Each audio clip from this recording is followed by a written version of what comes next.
Passons à autre chose, messieurs, finale de la NBA hein, qui fonctionne de plus belle. Messieurs, c'est quelle finale bizarre. Je pense que, en tout cas, dans mon cas, moi j'avais mentionné Spurs, peut-être en 7. Je pense que, comment j'avais dit, c'est que les Knicks pouvaient pousser les Spurs en 7. Écoutez, dans le cas qu'on se parle, c'est toujours possible. C'est juste que c'est peut-être pas dans le contexte à laquelle on s'attendait.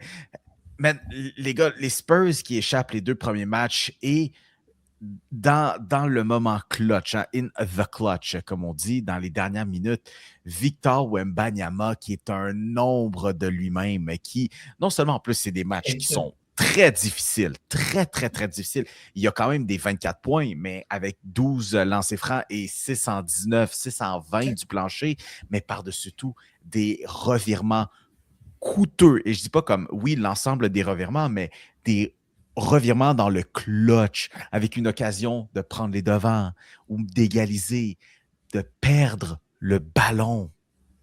C'est inacceptable. La passe, le revirement en question, là, de faire une passe, si je ne me trompe pas, c'est dans le dos de Stephen Castle ou de Devin Harper, les deux, mais qui fait une passe directement dans le dos de son coéquipier, qui n'a aucune idée que le ballon s'en vient, dévie et sort en touche.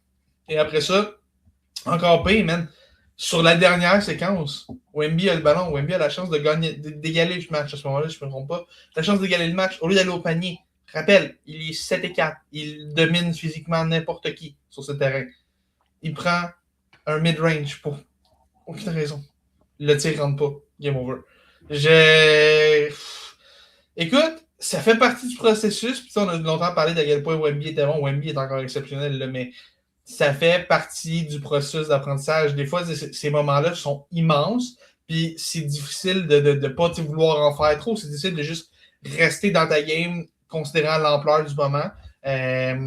Puis je pense qu'en ce moment, c'est ce que Wemby est en train de vivre. Wemby est en train de comprendre que c'est pas parce que t'es le meilleur joueur que c'est à toi de tout faire. C'est à toi de... Des fois, il faut juste que tu gardes les choses simples. Des fois, il faut juste que tu redescends un petit peu l'intensité. Puis, tu sais, c'est un peu con, là, mais juste le fait que la finale de l'Ouest, on a tellement parlé de cette finale de l'Ouest-là contre le Thunder, qui était ça s'est rendu jusqu'en 7, ça a été une série extrêmement relevée, extrêmement intense. On a vu Wembanyama à la fin de cette série-là était en larmes. Là, je dirais. Wemby, à la fin de la finale de l'Ouest, avait l'air d'un gars tellement soulagé d'avoir gagné. Puis, je ne dirais pas qu'il n'était pas prêt pour cette finale-là, parce que je pense qu'il est quand même pas aussi stupide que ça. Là.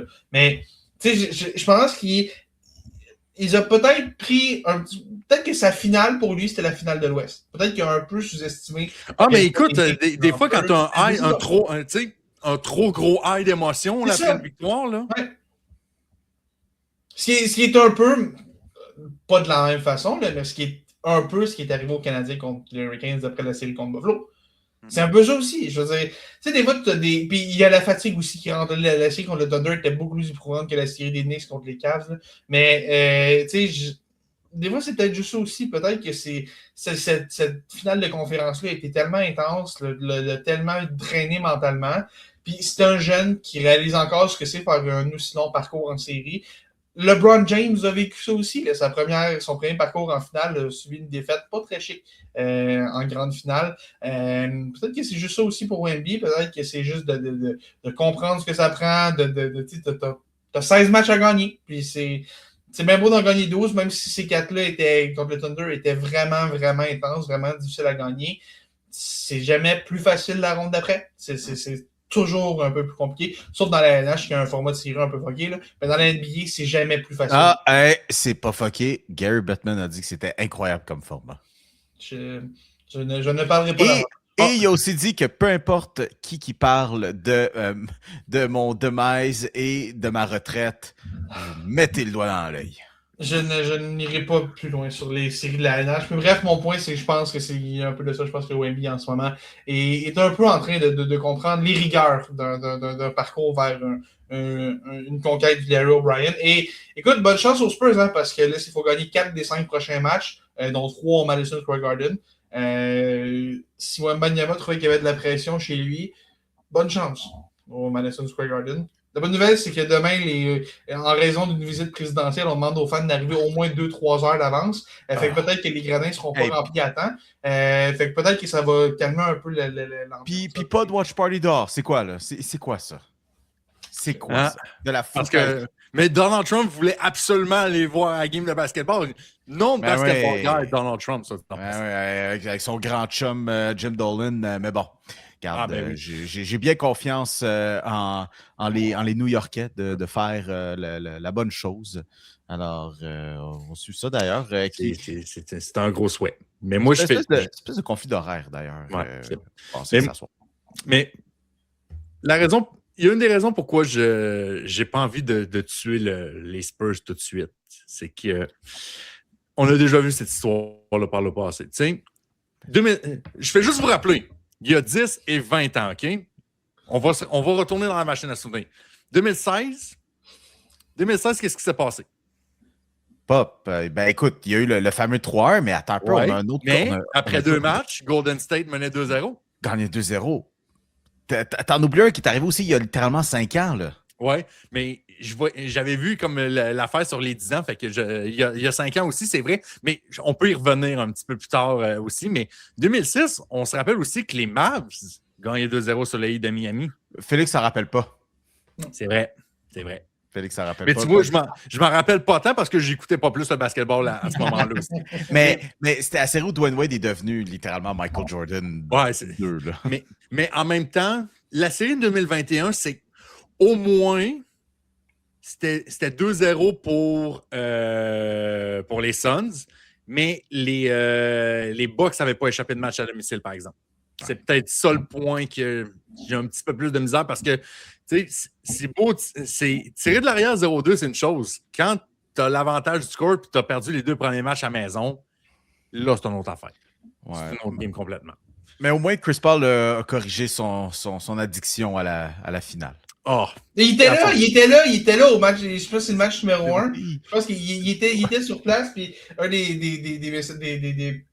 une des publications qui m'a le plus fait rire, c'est un gars qui avait reparté le champ en disant « Oh non, Chris, ça faisait 5 ans que tu étais sobre, recommence pas pour ceux qui n'ont pas la référence, c'est Chris Paul qui, quand c'était rendu en finale pour la première fois avec les Suns, avait dit qu'il était rendu accro à ce high-là de la finale et de la victoire. Et malheureusement, le pauvre qui est en sevrage depuis 5 ans et probablement pour le reste de sa carrière. C'est quoi que tu avais qui m'avait fait super aussi? Oui, c'était quand c'était le fameux match 5 canadien Hurricanes. Cole Caulfield qui marque un but qui veut dire piger. Juste pour dire que Frédéric Anderson n'a pas 2 shout-outs de suite back-to-back. Exact. Puis j'avais sorti le fameux screenshot de Chris Paul marque un tir à 3 points et coupe l'avance à 42 points. Notre belle référence de Chris Paul. Mais bon, on s'éternise un petit peu. Hein? Félix, dans un cas où les Spurs ne remontent pas la pente, ne gagnent pas 4 des 5 premiers matchs, on a eu cette conversation avec nos grands chums de l'époque d'Ali Hoop, comme quoi... Et tu prends une conversation dans laquelle Karl Anthony Towns est un MVP des finales, pas avec les Timberwolves? Ah, man. Tout ce que Kat fait de bien. Kat a un fan en moi jusqu'à la fin de sa carrière. Écoute, on parle de la série difficile de Wemby, mais si on parle de la série difficile de Wemby, il faut parler de l'excellente série du gars qui couvre Wemby pour une bonne partie de celle-ci. Karl Anthony Towns, on est pendant longtemps nombreuses critiques sur son jeu défensif. Ah, il n'est pas bon défensivement.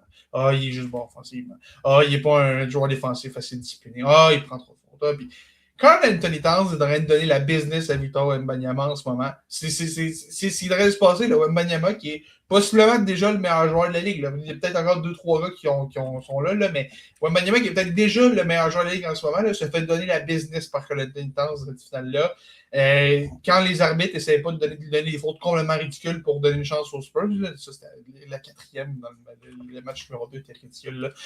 Mais écoute, quand Karl Anthony Towns, ça a toujours été ça, quand Karl Anthony Towns se tient loin des fautes, là, ce gars-là est dominant sur le terrain. Okay? Puis je pense que c'est encore ça qu'on est en train de voir. Kat était le morceau qui manquait aux Knicks. Oui, il y a Brunson qui est exceptionnel. Oui, il y a Josh Hart qui est une véritable peste sur le terrain. Puis, oui, il y a Bridges. Oui, il y a Robinson. Oui, mais Karl Anthony Towns est le meilleur joueur des Knicks dans cette série-là. Et c'est lui qui mérite le titre de MVP des finales. Pas nécessairement parce qu'il marque autant que Brunson, mais juste parce qu'on l'a dit, Wembanyama connaît une série épouvantable. Et qui est le responsable de ça? Karl Anthony Towns. Si André Iguodala a été MVP d'une finale dans laquelle il marquait presque pas parce qu'il couvrait LeBron James, ben Karl Anthony Towns, qui marque pas à peu près en plus, mérite d'être le MVP de la finale pour ce qu'il fait sur Wembanyama. Ça allait être ça un peu ma question que je voulais te poser.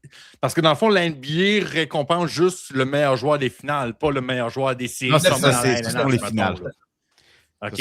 Parce que si ça avait été le cas que c'était pour les séries, là, ça aurait été Brunson. Ça aurait été Brunson. Là, puis peu importe comment il aurait joué de manière négativement, là, je pense juste l'aura de Jalen Brunson à New York. À lui seul, il aurait donné, mais en sachant que c'est juste les finales, je pourrais le voir un petit peu. Puis Brunson est encore le favori en ce moment. C'est quand même assez serré. Le 4 n'est pas très très loin derrière, mais Brunson reste le favori en ce moment. Puis tu sais, dans le doute, tu donnes souvent au meilleur joueur de l'équipe, puis le meilleur joueur est Brunson. C'est le joueur vedette de cette équipe-là, c'est le joueur de concession, mais Karl Anthony Towns, pour tout ce qu'il fait, puis écoute, je serais tellement heureux de voir ce gars-là remporter un titre d'MVP des finales après tout ce qui s'est dit sur lui, après toutes les difficultés que ce gars-là a connues dans sa carrière, que ce soit le décès de sa mère qui l'a vraiment affecté, qui a changé un peu sa trajectoire, toutes les nombreuses critiques qu'il a essuyées au Minnesota, les critiques qu'il a essuyées l'an dernier avec les Knicks, on l'oublie, mais il a été pointé du doigt comme l'un des responsables de cette fin de saison un peu décevante des Knicks. Ce serait tellement cool que le gars qui a été repêché premier en 2015, qui après 2 ans était la réponse de vrai 80% du monde à la question, si tu pouvais construire ta franchise autour d'un joueur, ce serait qui? On est dans le pic de Steph Curry. Kevin Durant est encore exceptionnel. LeBron James est encore exceptionnel. La réponse à 80% à peu près avait été Karl Anthony Towns. Ce gars-là est un phénomène, a été le premier d'une longue vague de centres qui tire. Ça a été ce gars-là a amené une petite révolution et ce serait vraiment, vraiment cool que cette saison-là se finisse par un titre de MVP des finales pour Karl Anthony Towns. Par ailleurs, on parle de l'aigle de chez les Knicks. Êtes-vous tombé sur la discussion autour du fait que Carmelo Anthony n'a comme plus vraiment sa place dans l'histoire de la NBA, dans le sens que mon gars a eu ses premières saisons avec les Nuggets, mais tout d'un coup, tu as un gars qui arrive là, qui porte le même numéro 15 et qui gagne un championnat et plus d'MVP qu'on puisse le compter. Ouais. Et sa carrière avec les Knicks, où il y a eu vraiment... On peut argumenter qu'il y a un meilleur pic, là, mais un autre gars de New York qui arrive, du nom de Jalen Brunson, qui amène l'équipe en finale et sur le point peut-être de gagner un championnat. Comme. Puis tu sais, on aime ça casser du sucre sur des joueurs qui délaissent leur équipe pour se ramasser dans des super teams pour gagner des championnats. Ouais. Ben, il y a une raison pourquoi ces joueurs-là font ça, parce qu'ils savent que souvent, si tu ne gagnes pas de championnat, t'es plus remplaçable facilement dans la mémoire collective des gens. Je pense que Carmelo Anthony, qui, on se rappelle, je ne sais plus si ça a changé depuis là, mais à un moment donné, à la fin de sa carrière, il était top 10, meilleur pointeur de l'histoire de l'NBA. C'est un surefire first ballot Hall of Famer et on dirait que la nouvelle génération a juste aucune place pour lui. Parce qu'il n'a pas gagné l'ultime trophée qu'il fallait. Nope. Mais non, mais bon, son leg est effacé.